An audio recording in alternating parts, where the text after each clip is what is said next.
Bonjour à toutes et à tous, bienvenue sur cette chaîne. Aujourd'hui, on vous plonge au cœur de l'actualité politique béninoise. Dans une émission spéciale télévisée, les experts décryptent le chronogramme des élections générales récemment annoncé par la Sénat. Une table ronde tendue, des analyses pointues et des enjeux cruciaux pour l'avenir du pays. Restez avec nous, abonnez-vous pour ne rien manquer de l'actualité politique au Bénin et dans le monde.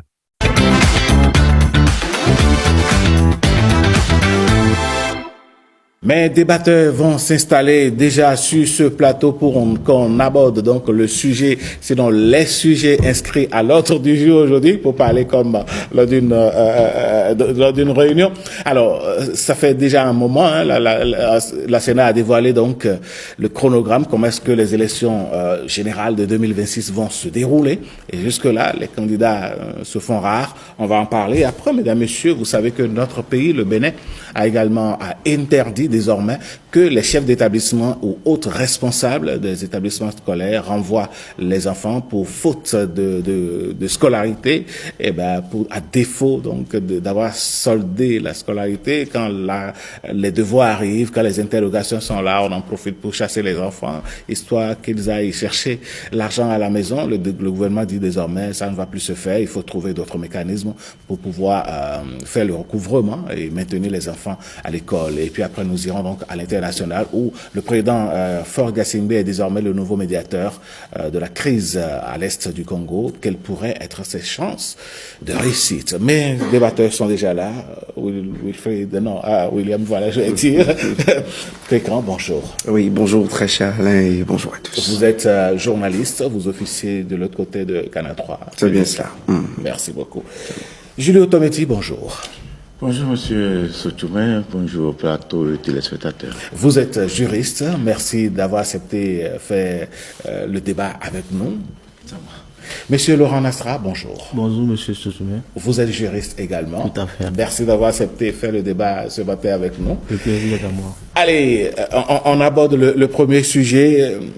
Monsieur Cliquant, qu'est-ce qui se passe pour que on soit dans une rareté de déclaration de candidature à un an de la présidentielle? Ineptie totale. Un pays qui, en 10 ans, a perdu des valeurs démocratiques qui lui étaient connues et qui faisaient partie de ses attributs.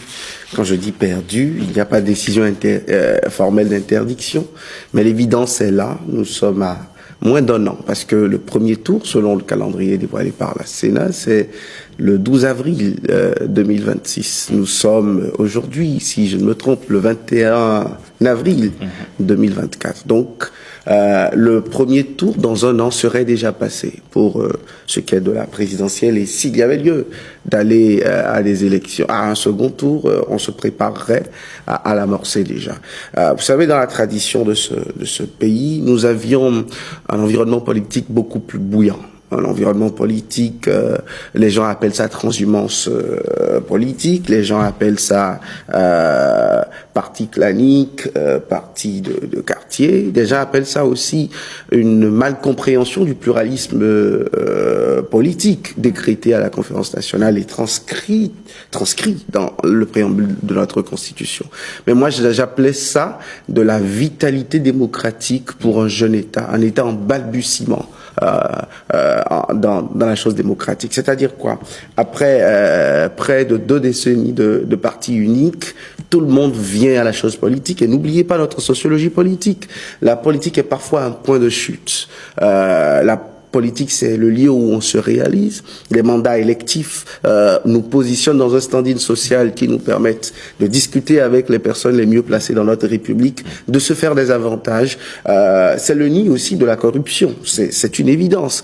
Où on détourne, où parfois on fait les meilleures réalisations. On est le mécène de ses proches, de son quartier ou de son électorat, de son fief, ce qui a rendu ethnique et clivant, clanique le vote. et les différentes appartenances politiques, pas d'idéologie en politique. Donc, après près de 30 ans, nous avons voulu mettre fin à la récréation en faisant une réforme du système partisan. Et c'est là que j'en viens à votre question. La réforme du système partisan, pour moi, est le principal mobile pour lequel aujourd'hui on voit une vie politique moins animée. Parce que nous avons quitté un extrême pour un autre, selon moi. C'est-à-dire quoi?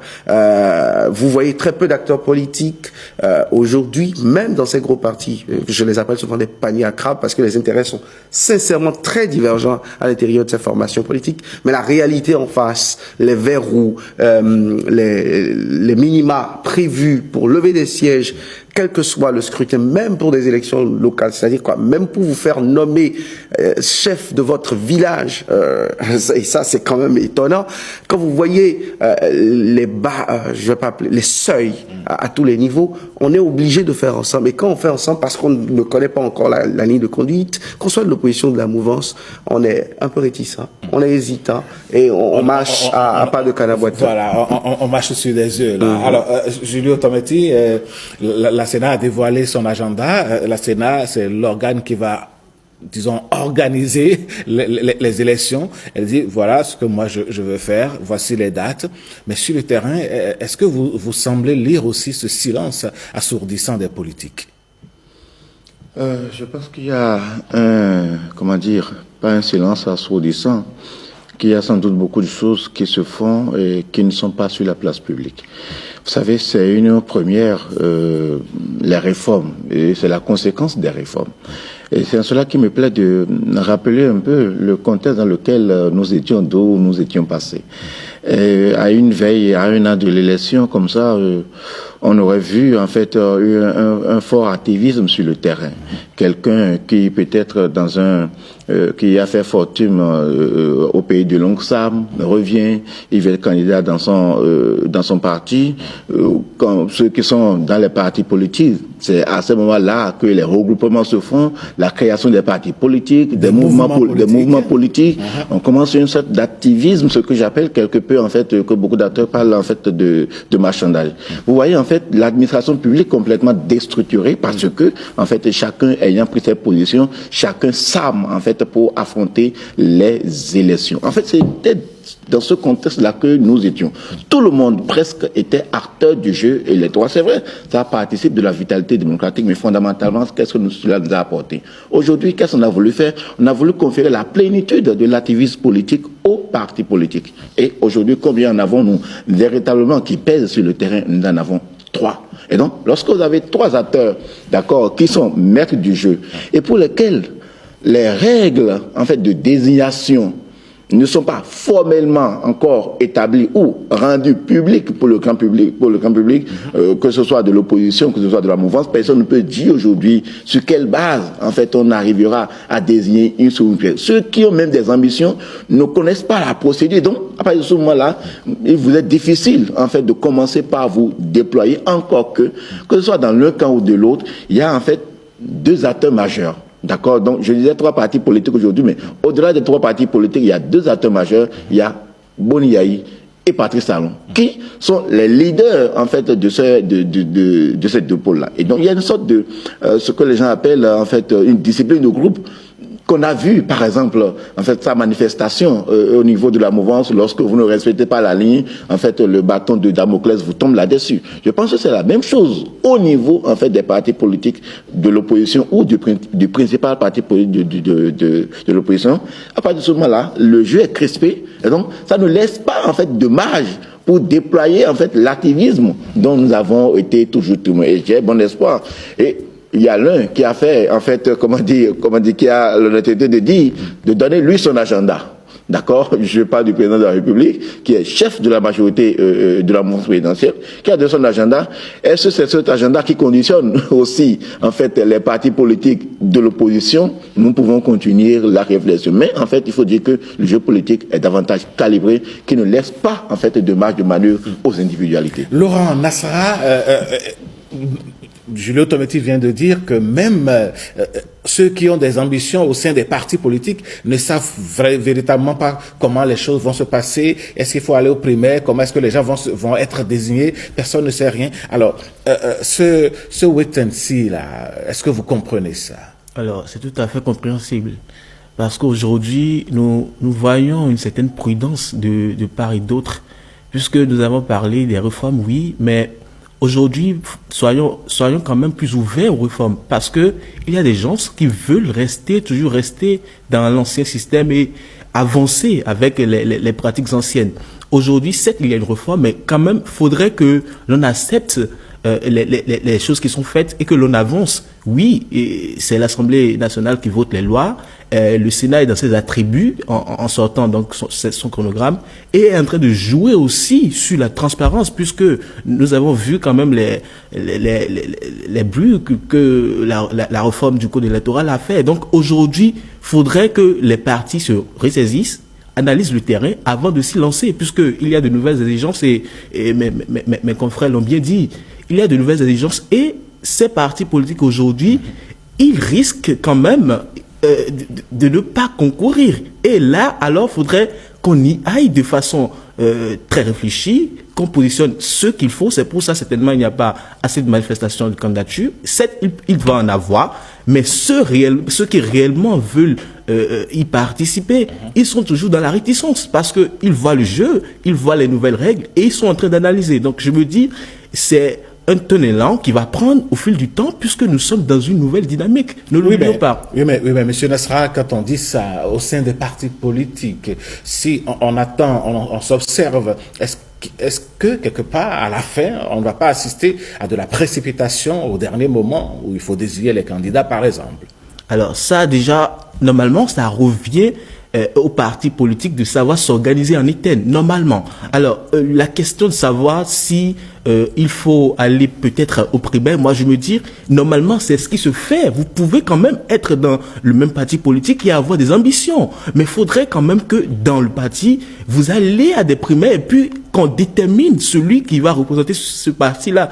Ce à quoi nous sommes habitués, c'est que dès que les personnes-là veulent se représenter, ils veulent être leaders de leur parti et forcément se représenter, ce qui ne se fait pas ailleurs.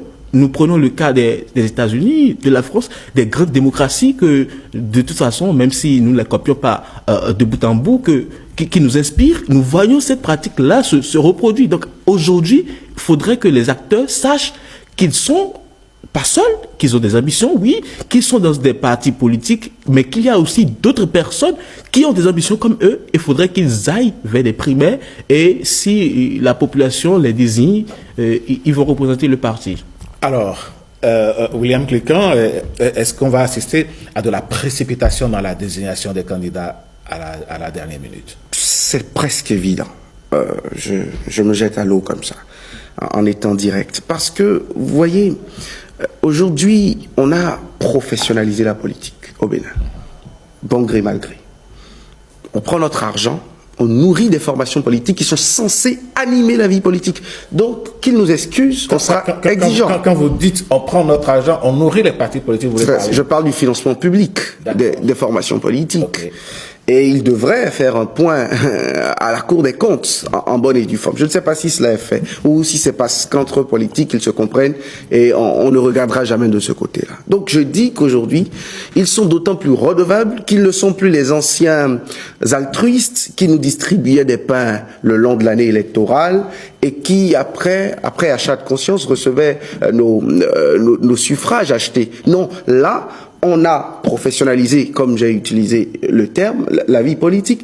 Et c'est très grave qu'ils vivent sur notre argent et qu'à 1 an d'un scrutin présidentiel, il n'y ait aucun débat démocratique. On a voulu transcender les choses. On a voulu une réforme pour assainir. On a voulu de grands partis politiques. Mais attention, les grands partis politiques, ça discute. Ça parle idéologie, ça parle de projets de société. Je ne sais pas c'est quand la dernière fois que vous avez écouté un parti politique béninois vous dire quelle est sa vraie ambition en 2026. C'est quand le dernier débat contradictoire, où vous avez vu, comme mon vis-à-vis en face de moi, des partis politiques qui se font face, qui croisent les regards sur les sujets de l'actualité. Moi, je suis désolé de lire ce que je vois sur Facebook, sur Meta, où vous avez fait le débat tout à l'heure avec un certain panel, où pour des questions de sécurité de ce niveau, les partis politiques ne s'en remettent qu'à des communiqués. Sur Facebook, ça s'arrête là, avec quelques phrases tendancieuses d'accrochage de part et d'autre, et c'est-à-dire, la République finit là pendant qu'on vit ça. C'est-à-dire, nos gouvernants, nous sommes en train d'analyser leur action sur le sujet. On est légèrement, sinon bien insatisfait de la communication, des actions, de l'ampleur du phénomène. Et les partis politiques qui veulent continuer l'action politique ou faire l'alternance, en retour, sont d'un ordre qui n'est pas du tout loin. En fait, je pense qu'on a, au nom de la réforme du système partisan, on a perdu de la verve démocratique, c'est-à-dire le peu de grande démocratie, d'élégance démocratique que nous avions et dont il fallait extirper les éléments négatifs comme l'achat de conscience, le vote clanique, le manque de nation dans la tête des gens, c'est notre enfant. Oui, mon frère, tu me proposes quoi? Tu veux être candidat, conseiller du village, tu me feras quoi? Tu as gardé combien? Tu as amené combien de ton benguisme? Au lieu d'enlever ces éléments, les quelques acquis que nous avions, nous les avons arrachés. C'est pour cela que, aujourd'hui, je me désole que Julio parlait de l'agenda politique, mais c'est grave. C'est très grave que ce soit la volonté du chef. Nous avons dit que nous ne voulons plus des hommes forts dans l'environnement politique et que nous voulons des partis politiques forts. Je vois un parti de la majorité présidentielle, le plus grand d'entre eux, sinon même de l'échiquier politique national, qui est dans des tournées de contacts. Mais qui propose quoi? De quoi parle-t-il à ces populations? Je les ai vus dans des localités, j'ai vu de la communication autour de leur rencontre. De quoi parle-t-il? Après Talon, ce sera nous, c'est ça. Mais que nous propose-t-il? Comment 2 partis, 3 partis, parce que Julio parlait de 3 principaux partis, mais moi je dis que si les partis participent au Conseil des ministres comme des ministres conseillers, c'est qu'il faudra considérer aujourd'hui même les partis satellites, les 2 partis satellites de la mouvance présidentielle comme étant de grands partis qui animent la vie politique. FCBE, qu'on le veuille ou non, a reçu le suffrage de Béninois qui les ont mis dans les conseils communaux. Mais comment tout cela s'entendent pour ne rien nous dire de façon concrète de ce qu'ils nous réservent dans notre pays? Et vous voyez une majorité présidentielle qui vous dit, sous d'autres mots, l'après nous, c'est nous d'il y a 10 ans, mais sans concret. Ils ont comme projet de société Patrice Talon, ces infrastructures qu'il a réalisées sur les deniers publics. En face, on veut démolir Talon. C'est de ce dont on nous parle. Qu'est-ce qu'on nous réserve en vrai? Je pense que s'il y a eu réforme, cette réforme est très inefficace si c'est à ce spectacle qu'on nous soumet, si c'est ce spectacle qu'on nous soumet du moins, si c'est à ça qu'on résume la vie politique à 1 an de l'échéance présidentielle et plutôt à 7 ou 6 mois des législatives et communales, c'est-à-dire des élections générales. Alors, Julio Tometti, qu'est-ce qui empêche le débat au sein des partis politiques? Pourquoi est-ce que la population a l'impression que, au-delà de mobiliser tout le monde autour des élections, ceux qui sont à même d'animer cette vie politique, il y a comme une léthargie? Je considère que les partis politiques que nous avons, ce sont des partis politiques encore en construction. Encore en construction, dans ce sens que, en fait, il n'y a pas encore véritablement à l'intérieur une alchimie où les gens se sentent véritablement ensemble. C'est pourquoi moi je suis de ceux qui pensent que, par exemple, il n'est pas envisageable de parler d'élections primaires, par exemple, au sein de nos partis politiques. Ça va très vite se déstructurer d'une certaine façon. Ah oui? Et donc, oui, ça va très vite se déstructurer.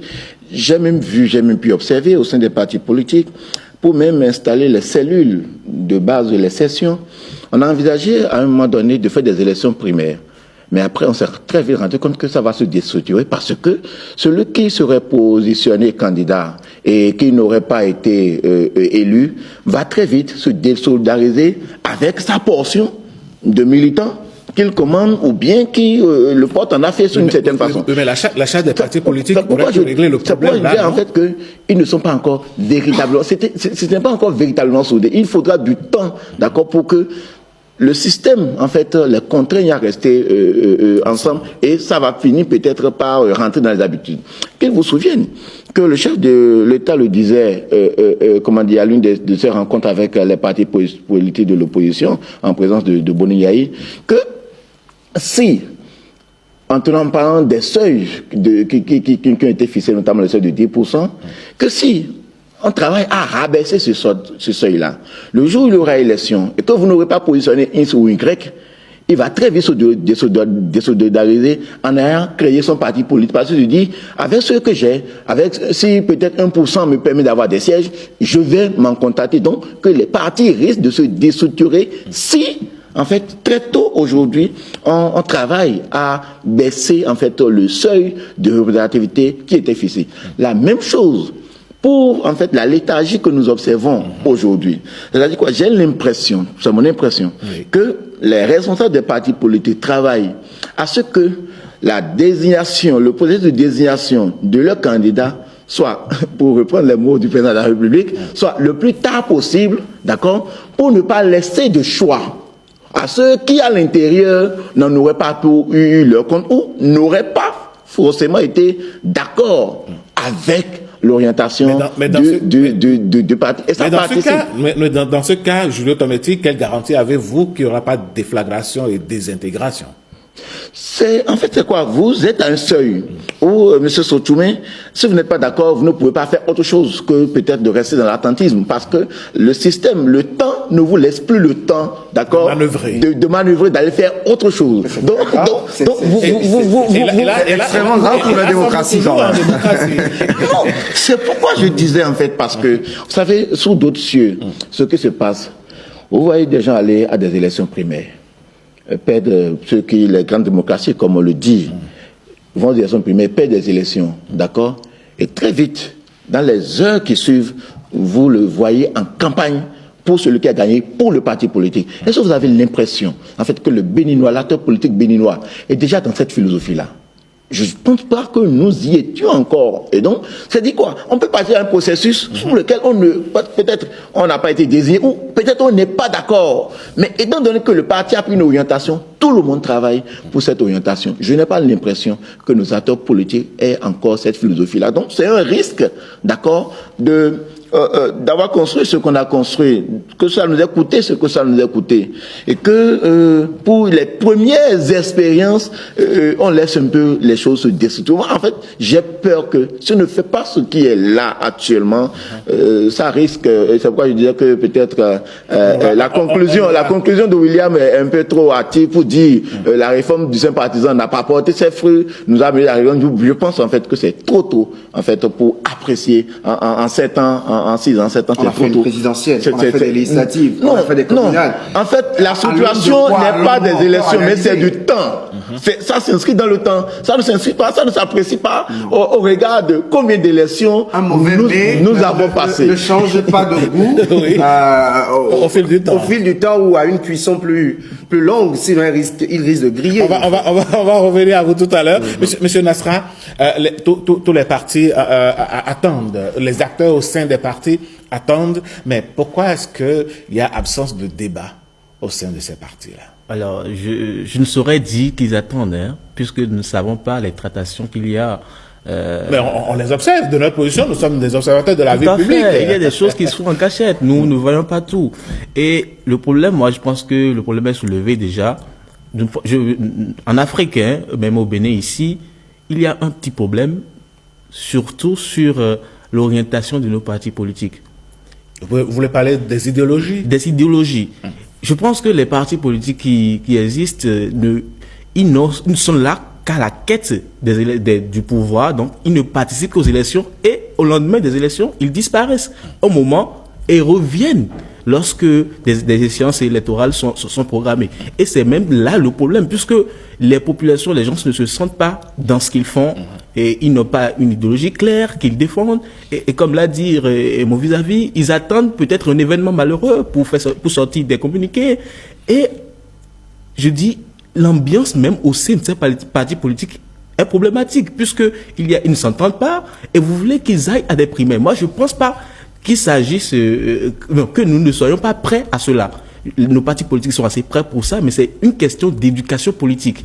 Aujourd'hui, il y a des réformes, oui, même si ces réformes sont dures, oui, et on voit qu'il y a quand même des choses à reprocher, mais il faudrait qu'on redynamise nos systèmes partisans. Il faudrait qu'on redéfinisse des cadres assez clairs et solides, oui. Et on n'a pas besoin d'hommes forts, oui, mais il faudrait quand même que ces règles-là, les règles qui existent, soient assez fortes pour ne plus permettre des dérapages. D'accord. Sur la question rapidement. Oui. Oui. Vous savez, sur la question des primaires, je crois avoir lu les textes fondateurs de la plupart des des partis politiques, des plus gros partis politiques de notre échiquier. Au Bénin? Oui, j'ai l'impression que je n'ai jamais vu primaire nulle part. Ils ont trouvé de petits mécanismes pour éviter dans leur texte la question de primaire. Ils ont plutôt, pour toutes les fois, parlé de comités ou de commissions qui enregistreraient les candidatures à l'interne. Et vous voyez la prééminence, l'hégémonie en matière de pouvoir des plus hautes instances de ces partis politiques dans la désignation des candidatures. C'est pour cela que vous le souffrirez toute votre vie, mais quel que soit ce que vous ferez à la base, c'est celui que le parti aura désigné comme tête de liste, comme deuxième sur la liste, qui passera, et pire, celui que le parti aura choisi comme candidat. C'est peut-être cette logique qui fait que les gens ne voient pas que c'est dangereux de dire que 3, 4, 5 hommes s'enfermeront dans un parti dit grand, dit d'envergure nationale, un parti dit puissant, un parti qu'on finance avec les fonds publics, de dire que ces personnes dans leur engrenage décideront des candidats au nom de tous. Parce que si le parti il est grand, c'est que où que je sois, à Koklo-Finta ou je sais pas à Kaobagou, quand je mouille le maillot pour ce parti et que le parti a un ancrage local, c'est que dans les urnes, cela se fait voir. Et pour ce que je vaux, j'ai la possibilité de me faire représenter, de me faire élire à un poste décisionnel. Quand je ferme cette parenthèse, il y a la question également de l'agenda de désignation. Vous voyez, c'est ahurissant parce que en 2021, malgré tout ce qu'on nous a dit de bien de la réforme, Patrice Talon n'a pas été réélu avec une formation politique. C'est-à-dire, il n'y a pas un parti qui a porté Patrice Talon et Patrice Talon est revenu au pouvoir avec ce parti politique. On aurait pu dire c'est la première expérience avec... Et regardez les partis qui ont concouru avec Patrice Talon, les deux autres duos. Je ne sais plus lequel existe encore dans l'environnement politique béninois. Nous n'avons fait que 4 ans après. À l'aune de ces éléments, je me dis qu'il y a matière à analyser la pertinence et l'efficacité d'une réforme comme celle-là. Mieux, aujourd'hui, que nous voulons aller à d'autres échéances, cette réforme aurait au moins servi à quelque chose pour une fois, en nous permettant au moins, c'est-à-dire permettant à une formation politique de nous proposer ses idées, son projet de société, son agenda. Parce que ce que vous dites... Vous avez envie d'entendre des débats. Oui, des débats, parce qu'il y a des questions qui font notre quotidien. L'inflation. Le riz coûte ce qu'il coûte au Bénin. C'est une évidence. La question de la sécurité, excusez-moi, tous les mois, il y a au moins un communiqué d'une position de notre armée attaquée, des enfants de ce pays qui tombent, les moyens de l'État mis à l'eau parce que c'est beaucoup d'argent pour lutter contre le terrorisme, c'est de la stratégie militaire et on continue de défier l'efficacité des forces de défense et de sécurité du Bénin. C'est une évidence. Il y a la question de l'éducation, on en viendra tout à l'heure. Vous avez envie d'entendre les débats, des propositions, se prononcer et faire des propositions. Arrêtons le ping-pong Yahi Talon. Si le Bénin se résume toujours à ça, après 7-8 ans de réforme du système partisan, c'est que nous avons mis beaucoup d'efforts, nous avons mis de l'énergie, de la conviction peut-être, mais reconnaissons qu'au bout du rouleau, nous ne sommes pas au bout de nos peines. D'accord. Allez, on attend donc que les partis politiques se bousculent, que des candidats se dévoilent. Et de toutes les façons, ils n'auront pas le choix, comme le disait Julio Tometti, au bout... Enfin, au plus tard, disons, le plus tard possible, voilà, on finira par connaître qui est candidat et dans quelles conditions et comment est-ce que cela va se passer.